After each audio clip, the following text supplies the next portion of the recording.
to this week's Workers' World Labour Show, coming to you from our virtual studios in Khayelitsha, Cape Town. I'm your host, Helgi Ansendavia. The COVID-19 pandemic has severely affected the world's people and their livelihoods.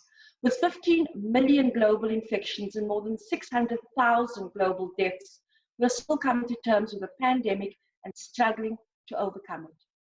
Since the impact of the COVID-19 virus became known, a major area of concern, initially for healthcare workers and later for all workers, was and remains personal protective equipment, or PPEs. Along with other preventative measures, the lack of PPEs became a major issue of conflict between workers and employers. In today's show, we discuss PPEs and other preventative measures at the workplace and workers' rights in this regard. Before we go into the discussion, let's take a look at an insert produced by the Workers' World Media Productions editorial team.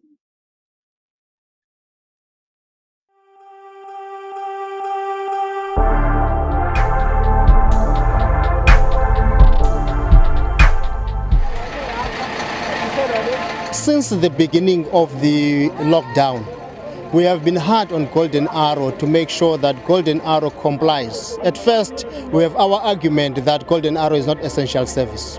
That's clear, that's our position. But as amendments were done on almost on daily basis, we felt that the minister is beginning to include these bus companies. But anyway, ours was to make sure that Golden Arrow have got all protective equipments, all facilities in place before workers can go back to work. Umqashi uye wayignora kakhulu into ye safety yethu wakhokhelisa ukubana ngaba maka generate profit for yena walibala into yobana ngaba aba basebenzi basebenzayo ngokungaba beza nale profit. If ever kwenzeka into yobana ngaba omnye wabo makalale ngenxeni yoba egula ile COVID-19 ayizubakho profit. So yeyona into engokibangela into yobana ngaba abasebenzi babe frustrated bafuna into yobana ngaba mabaviwe izikhalo zabo baviwe nesicelo sabo into yobana ngaba sicela uncedo sifuna ukukhuseleka singabasebenzi. Emva kwe-infections ezininji eziqhubekayo ekhampanini ebezikade zifihlwa zi-underground lapho baye babona khona besenza intshukumo kwi-shop zabo ukuthi masidibane ne-management ukuze ukuthi kanye kwenzeka ntoni. Lo bhubhane lo icorona uyoyikisa kakhulu kubasebenzi balapha kwa-EMS ngohlobo lento ukuba iqondo layo linyuke kakhulu apha eKhayelitsha. Awuyazi ne-patient enayo nengenayo, so ngoku kwa-patient oyitritayo ifuna kuyitrite as if inalo bhubhane. Sihlanganezana nobunzima ngenxa yoba umqeshi esimsebenzelayo ngafuna usinika i-proper PPE. Uthi xa sidemand i-PPE athi akho budget. Indaba bezinikwa bebezingaphelelanga. Ngelinye ixesha bebengabi nazo imask, banxibe amalakane uhambe uyo-attenda ii-complaints. Bezikhala ngezo PPEs. Nee-sanitizers bezingabikho ngobunintsi bazo. Nokudisinfectwa kweven abazisebenzisayo uhambe yokunceda izigulwane bezingadisinfectwa. Apha Eastern Division sinaye umuntu oteste positive. Bakhona nakwezinye i-division ke. Ngokomthetho xa kukhona umuntu kulo workplace othe watesta positive, ifanele ivalwe, ifumigate, icleanwe, but zange ivalwe kufumigate sisasebenzela kuyo. Abasebenzi bachaphazeleke kakhulu apha kwi-retail yethu. Njengoko besebenza kwezi shops, into eyenzekayo akho safety. Abasebenzi akhange bazifumane ngethuba ezi PPEs. Inoba bazifumene kwiveki yesibini i-lockdown seyiqhubekeka kwezinye ii-companies ezikhoyo apha kwi-retail sector.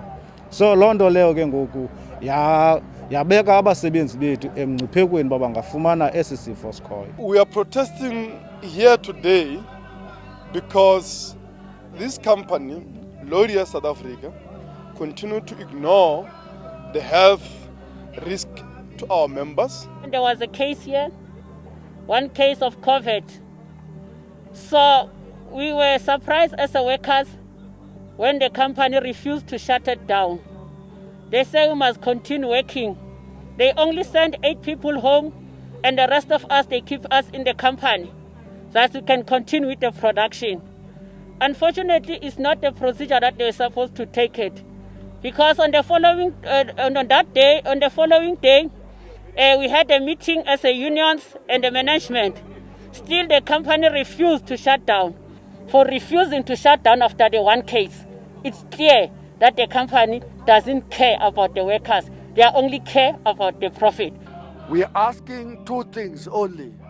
We're asking that this Lorraine company must be shut down. And secondly, we're asking that these workers who will work from home or stay at home must be paid full time by this company. Sithi ke thina singunehawu, if awuna proper PPE suvuma usebenza because ilungelo lakho liba ngaba usebenze kwindawo ekhuselekileyo. Eyona ngxaki enkulu esinayo challenge is that even at the beginning of i-COVID-19 when it arrived, ifike isebe lethu lezempilo lingayilindelanga, lingekho ready. Eziba sonke siyazi ba uDepartment of Health ebehleli kakade kwi-collapsing stage, ebehleli kakade engakwazi uprovide izidingo nemfuno ekufuneke kuncedwe ngazo abahlali ekungabo aba sibaservisayo ezabantu abaphangela kwa-health. Yiloo nto ke sizibone nangeli xesha lale pandemic, sizibona kwi-workplaces ezininzi kune-challenge yento yobana akukho PPE, ayikho at all. Kwezinye abantu bafoswa into yobana mabanxibe imask ngendlela engeyiyo, kuthiwe i-surgical mask inxibe for 3 days. There are the clinics ebeke apho zavalwa zininzi ngenxa yabasebenzi abaye bafumaniseke uba bateste positive. Okunye kwabo baye bababini abaswelekayo ngokuba singabakhuseli babasebenzi sihambe sibonakalisa ukuthi noko silwile no-government okanye i-department yethu ayisikhathalele ngonxa ukuthi abasebenzi bosuleleke ngolu hlobo. Ubumqashi sithi khupha i-PPE, amanesi azikhusele, abahlali bakhuseleke, mazibe khona iimask, makubekho iigawuni, makubekho iisanitizer, zizo zonke ke zizinto umqeshi ahlulekayo ukuzikhupha.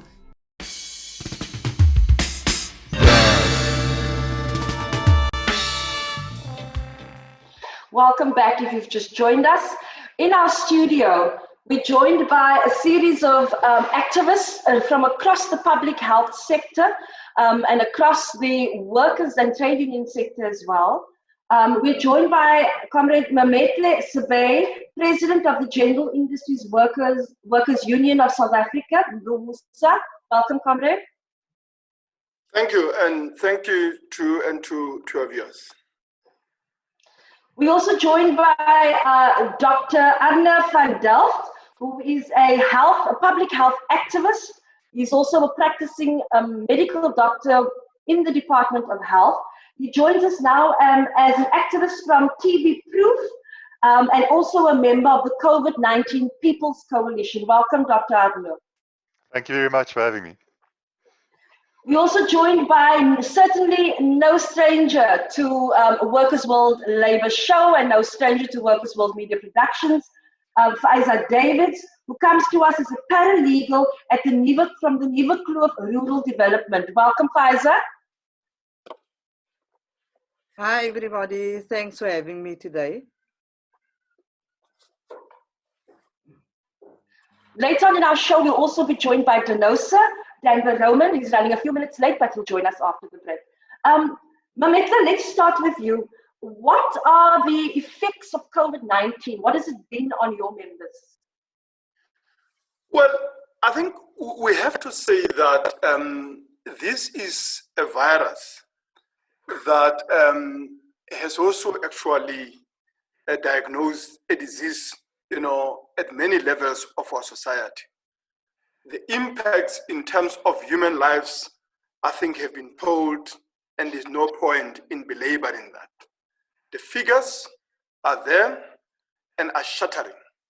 Safe to say, what is hidden in these figures is a human face. The fact that the lives that have been lost, are of parents, of children, of siblings, of family members, of communities and so on that have been devastated by this pandemic.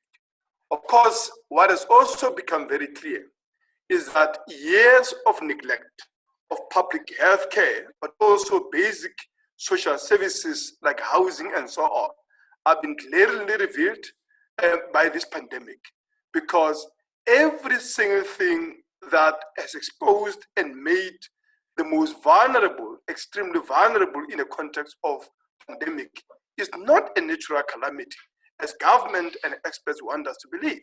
It is actually an indictment on the system, a system of capitalism that is incapable of providing a decent housing, a quality public health care, and of course, a decent condition of employment and work for many workers, including those at the front line who are expected to lead a fight against the pandemic without the necessary equipment and tools, including PPEs. Thanks for that, Mametlwe. It's truly, as you say, an indictment. Arna, let's bring you in here because Mametlwe has sketched for us the systemic nature of the crisis which the virus has brought to us. As a public health worker, as a public health activist, give us some more descriptions of your experience in the public health sector with regard to how this pandemic is rolling out for workers. Yes, I agree with Sibay. Initially, COVID-19 was advertised as a new pathogen, a new disease that affects everyone equally. We now know that it is patently untrue. COVID-19 exposes the differences between us, particularly in socioeconomic class, access to opportunities to healthcare, to means of protecting ourselves against this infection. My background is in public health, but also in tuberculosis or TB activism. My wife was diagnosed with drug-resistant TB 9 years ago. She's also a doctor. And it opened our eyes to the discrepancies. It was so challenging to deal with this dreadful disease as a health worker or doctor couple with optimal access to education, healthcare, and employment. And it made us marvel at how other patients, particularly in disadvantaged and impoverished communities, are able to cope with these kind of diseases. And unfortunately, with COVID-19, it's no different. And we've seen these fault lines exposed in our communities and also in differently resourced provinces. So I come from the Western Cape, where we are blessed with good infrastructure and access to a lot of technical expertise. But I was born in the Eastern Cape, and it is now rightfully in the public spotlight because the systems are not the same, the response is not adequate, and people are dying from preventable causes. And this is manifest in the workplace.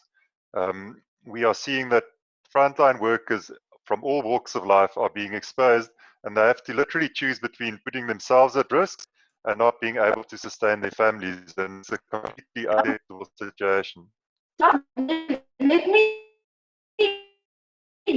ask you, because you've now mentioned, frontline workers, people dying from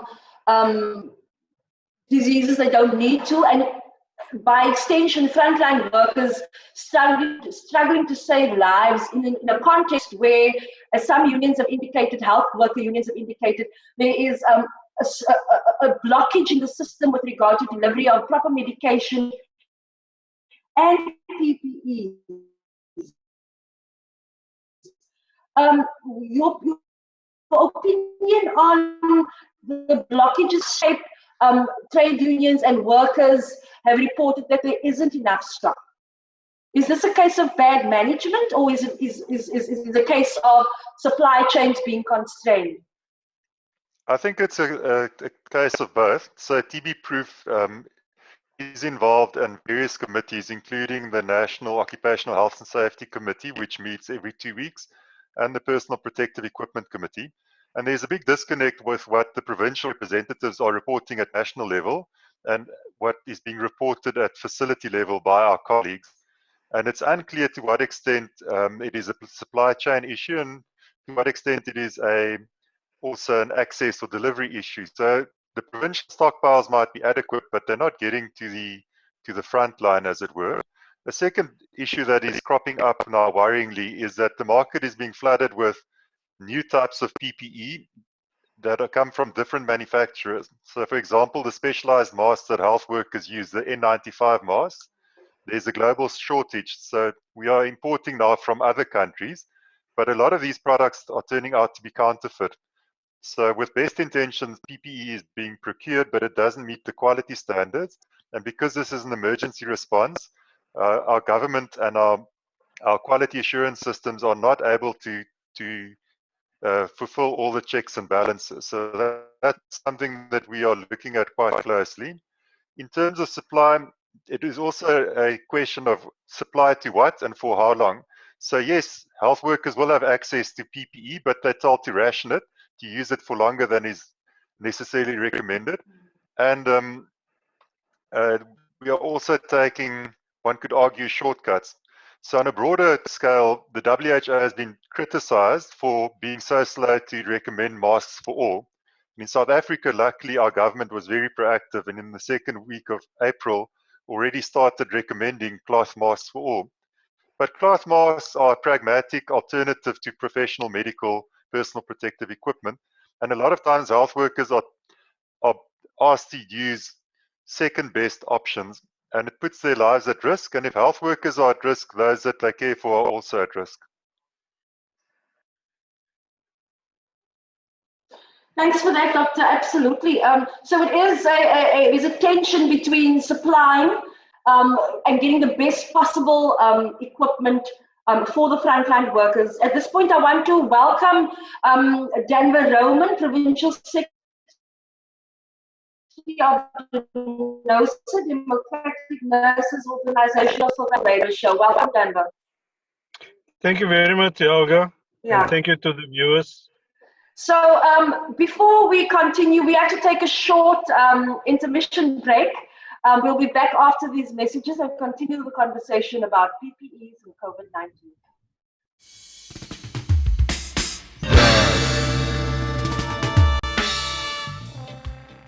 Welcome back. If you've just joined us, you're watching the Workers' World Labour Show, and we're talking personal protection equipment in the context of COVID-19, and we're joined by a panel of public health activists from around the country. Faiza, let's go back to you. Anna spoke about the quality of personal protection equipment in the health sector, but you represent and you work with workers who come from the meat packing plants in the Liverpool district. Tell us how and what the requirements are for PPE. Okay, just also maybe a bit of a disclaimer, because I need to inform everybody, and I can't actually go into the merits of it, but the reason why we have come to this point is that we were informed by these workers in the meat packing plant because there was a higher rate of infection in that plant. And these communities, and the area that we are is actually in Riebeek Valley, which we are based in Riebeek Kasteel. The infection rate in the valley has gone up to almost 70 to 80 people in the valley. And that has become a concern. And in this particular meat plant, it was quite high. And people were actually scared in the community. It's a marginalized community, a farming community as well. And what we have discovered is that unfortunately we were slapped with a lawsuit by this private company. So we unfortunately can't go into the merits of it. We are appearing in the High Court on the 21st of August because of asking questions around us. We see it every day. These people are actually being transported at the back of meat delivery trucks. And that was a concern for us because the spread can go into the community. We see people getting out of these trucks, sometimes without masks on. And we question the ventilation at the back of these meat trucks. So yes, we're also looking at the PPE. This company is saying that they're following all the standards and that, but we're saying that they're just coming out with the normal overalls that they have on. So yes, the question of PPEs can be an issue in that plant, but unfortunately, we can't go into the merits of the matter because the matter is sub judice at the moment.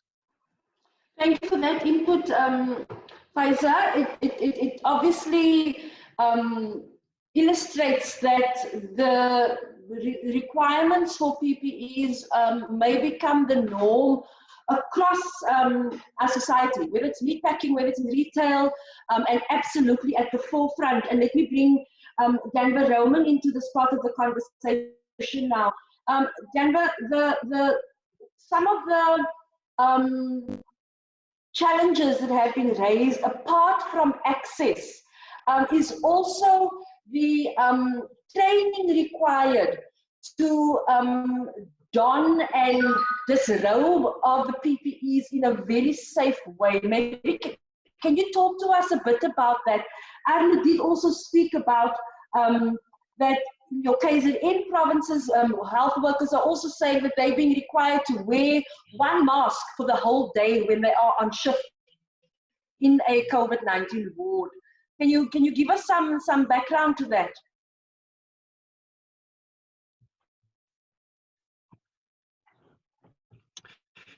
Yeah, what you're describing, and doffing doesn't mean it's an Afrikaans word for you, stupid or dumb or whatever. But it just means that you're taking it off.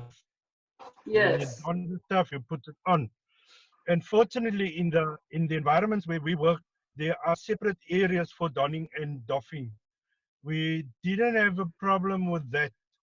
Our challenge was with the policies in terms of what PPEs people should wear.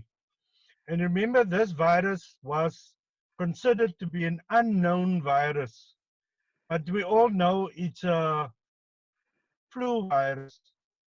And unfortunately, it's a bit more vexatious than other viruses that people needed to have a mask, preferably N95 mask. But the department decided on a normal surgical mask. Then you should have a virus. And then we also had an issue with what is considered to be a close contact. For the department, a close contact was somebody with whom you were face to face for 15 minutes, in close contact for 15 minutes, 1.5 meters away from the person. Now, how long does it take for droplets to appear or fall on your face when somebody's talking to you? We all know that whenever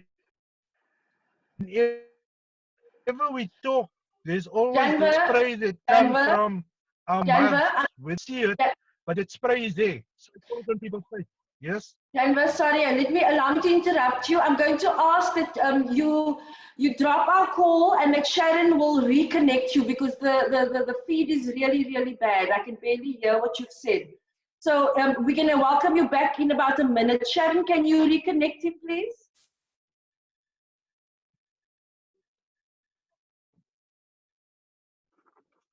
Okay, while we wait for our technical glitches to be ironed out, let me, based on what Danver was saying, the little bit that we got, Arne, if you can come in here.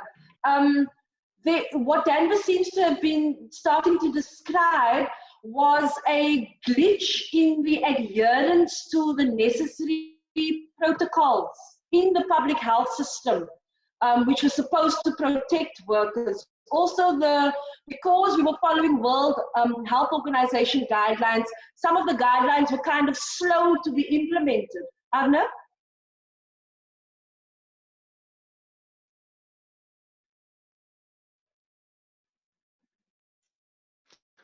All right, I think I'm unmuted now. Okay. Thank you, Helga. Yes, as I explained previously, the WHO has come under criticism for being slow to update its personal protective equipment guidelines in a progressive fashion.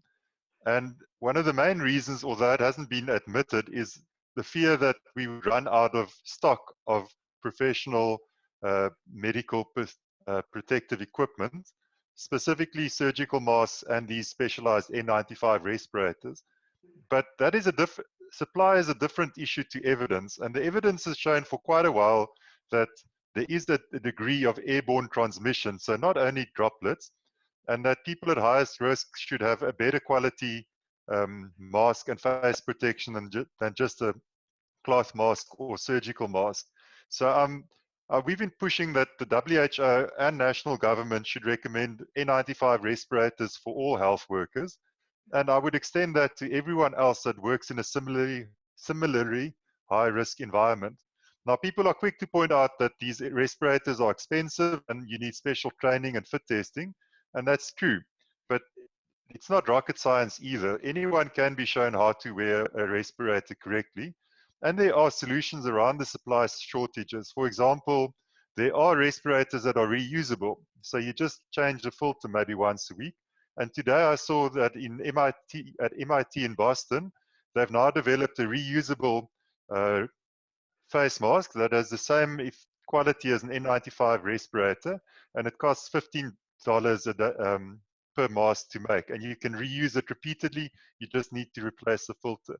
So it's time that we shifted the discussion from whether we need protection to how can we ensure protection.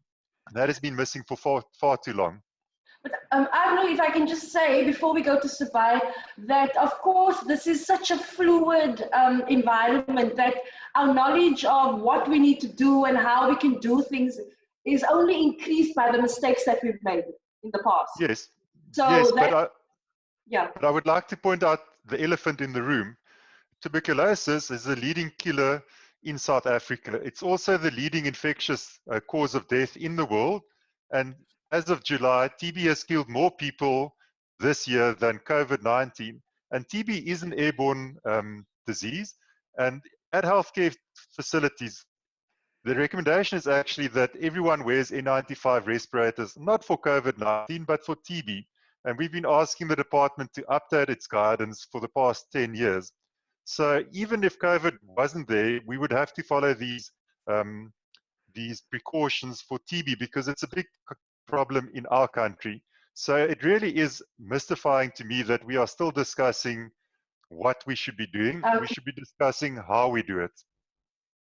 Okay, when we come back after the break, we're going to go to Sabai from Gawusa and talk more about the conditions under which his members are experiencing work within the COVID-19 environment. Don't go away, we'll be back after these messages.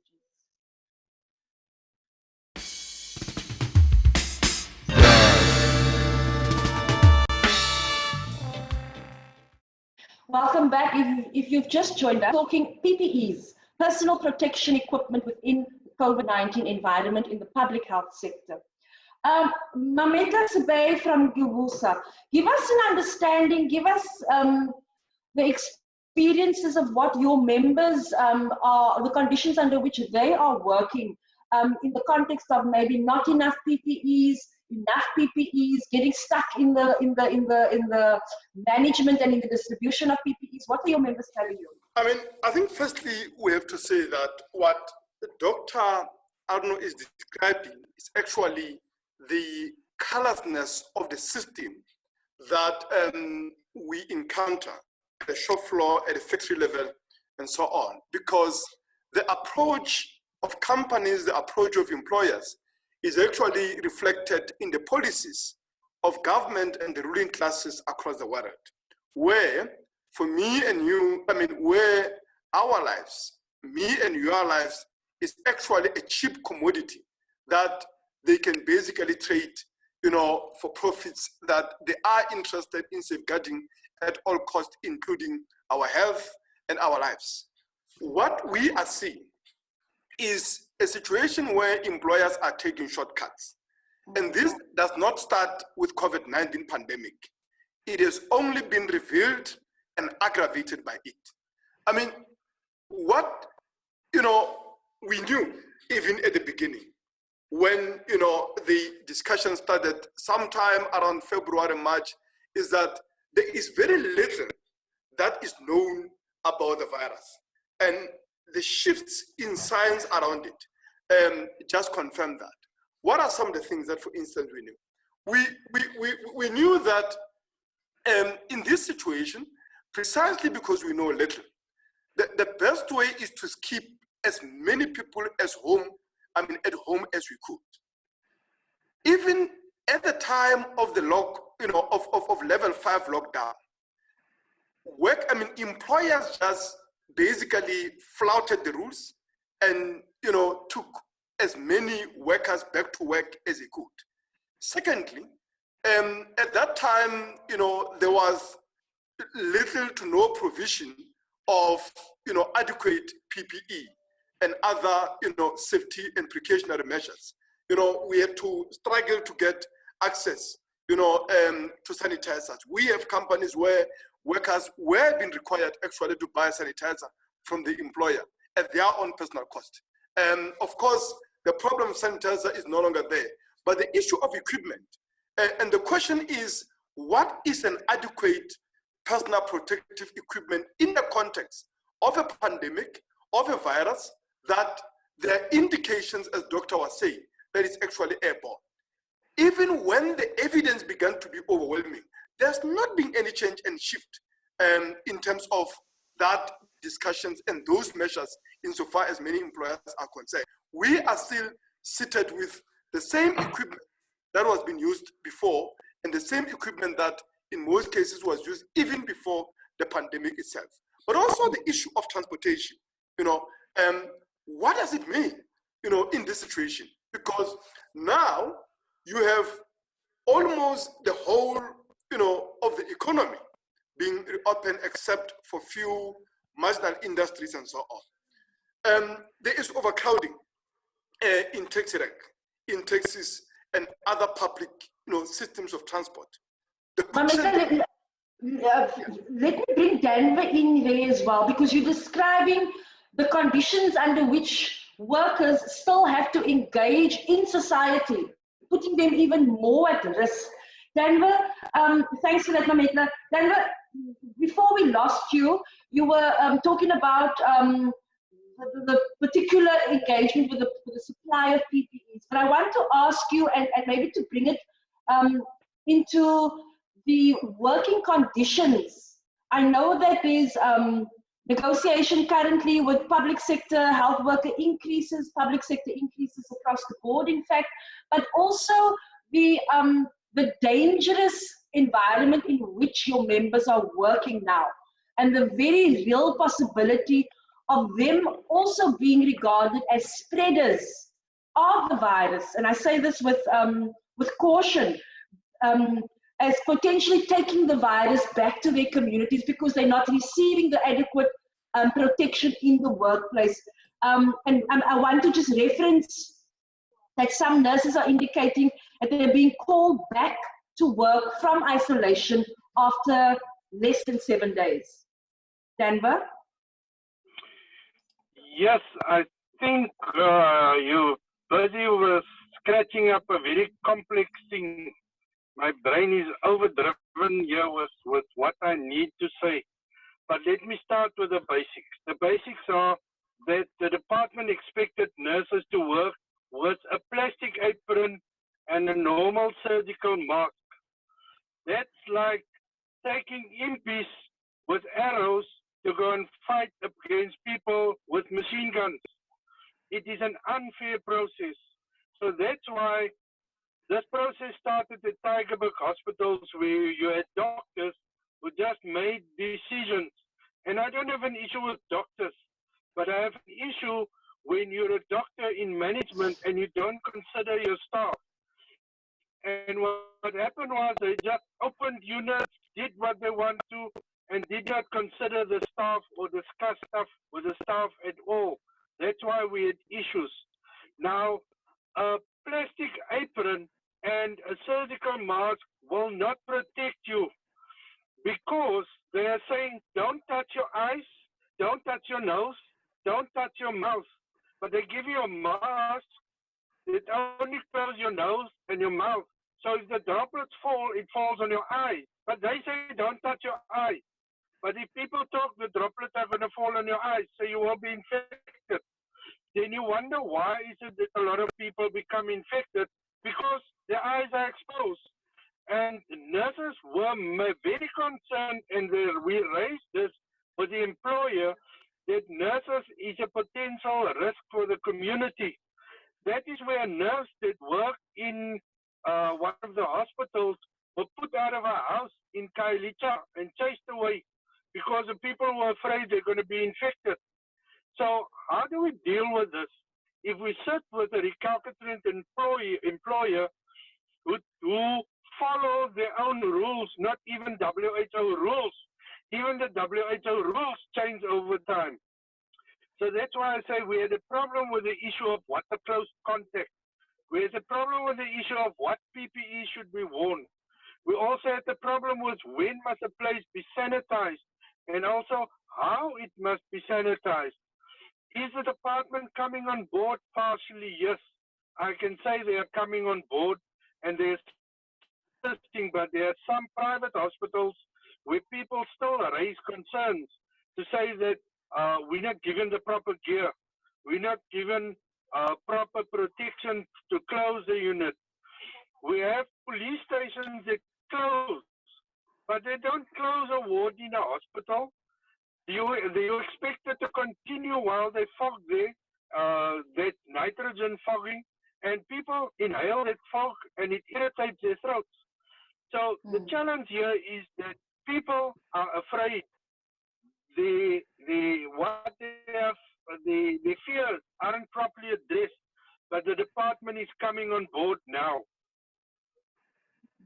So Denver, the question, of course, will be about as we go into the usual wage negotiation season. Do you think that COVID is going to affect substantive demands? Yes, I think nurses, especially, but so should other categories of staff, ask for a risk allowance, because to work with the COVID-19 patients is a risk. Whether it's a high risk or low risk, you have the potential of being exposed. And because of that, people should be provided with a risk allowance.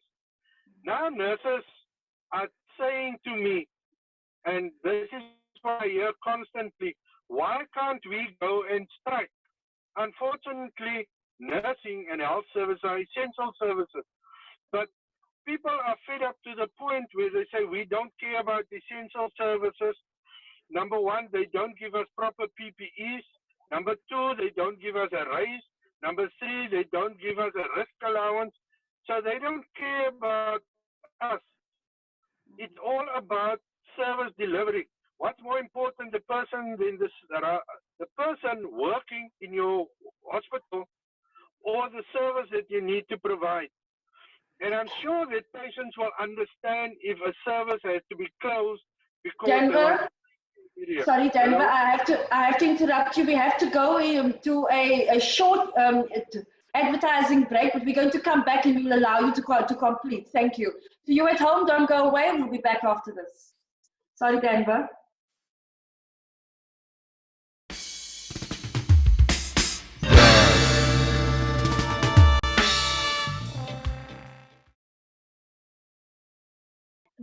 Denver, I want to come to the issue of quarantining people properly, particularly health workers. And I think I raised this previously, and maybe you can give us a sense of this, because I really need to go to Faiza after you respond, that there are workers, health workers, nurses specifically, who are saying that they're being called back after the 7 days isolation. We know that the isolation period has been revised to 10 days.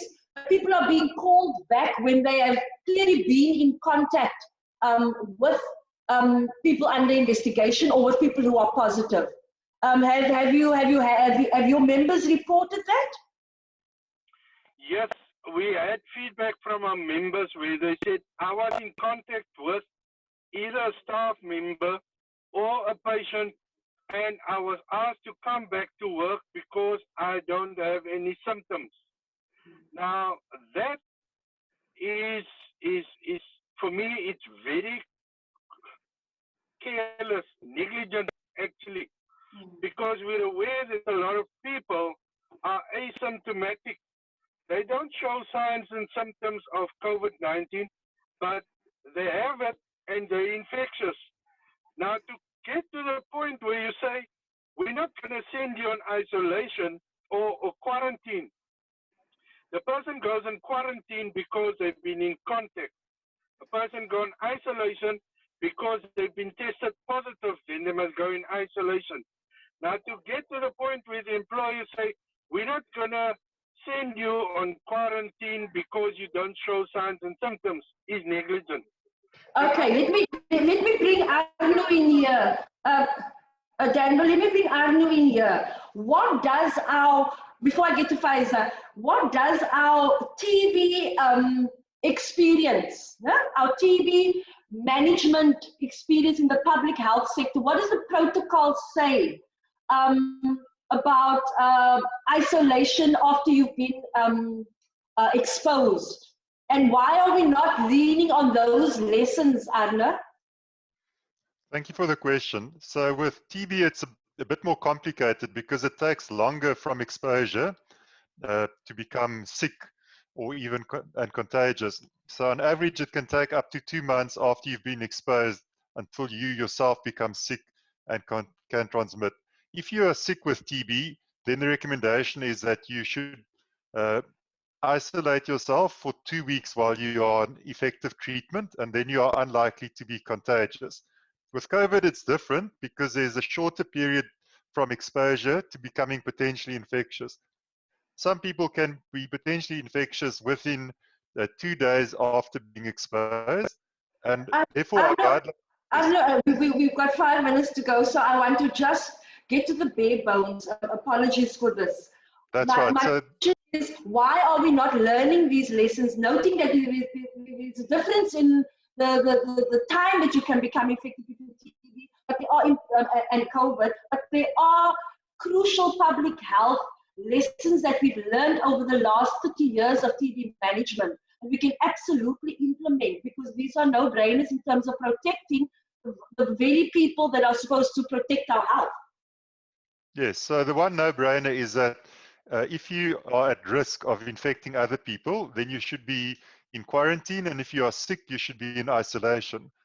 Currently, the guidelines have been revised downwards, and the period that you are in quarantine or in isolation has been reduced to 10 days. Health workers can be asked to return sooner if they don't have symptoms and if they've been tested negative. Okay. And I think that's an important point. So if you haven't had symptoms for a week and then you test negative, then it's reasonable to ask the person to return to work. But of course, we also know, Arno, that testing negative is also, there's a big question mark around that, because we've seen examples where people have, it's a false negative, if you like. I want to bring Pfizer into this. Pfizer, Daniel spoke and Mamet spoke about risk to community. I want to ask, in terms of the Nieuwekloof community and the Riebeekasteel community that you're part of as an activist, what have been the responses from the community in terms of receiving people who work on the front lines back into the community? Are people scared? Yes, people are scared because, and it's so unfair also to those people that perhaps have been infected with COVID-19 for discrimination, because now people are sort of discriminating against perhaps the backyard dweller that was infected, that comes from the meat plant, or that is working in a clinic or wherever that has perhaps been infected. So yes, and also unfortunately, small towns, the rumors spread quickly, and they know that the next door neighbor has been infected and how they treat that next door neighbor. And the unfortunate part is that we have seasonal workers living in our areas. I mean, I live in the township as well. Impossible because you have like 8 or 9 backyard dwellers living on somebody's yard. There are facilities, quarantine facilities in the area provided by the municipality. But however is that people are just generally scared. There are quite a lot of elderly people in the community that has comorbidities, where these people live on their backyards, their children work in these meat packing plants or on farms and that. And these people have been essential workers. They've been working right through the lockdown, especially farm workers as well.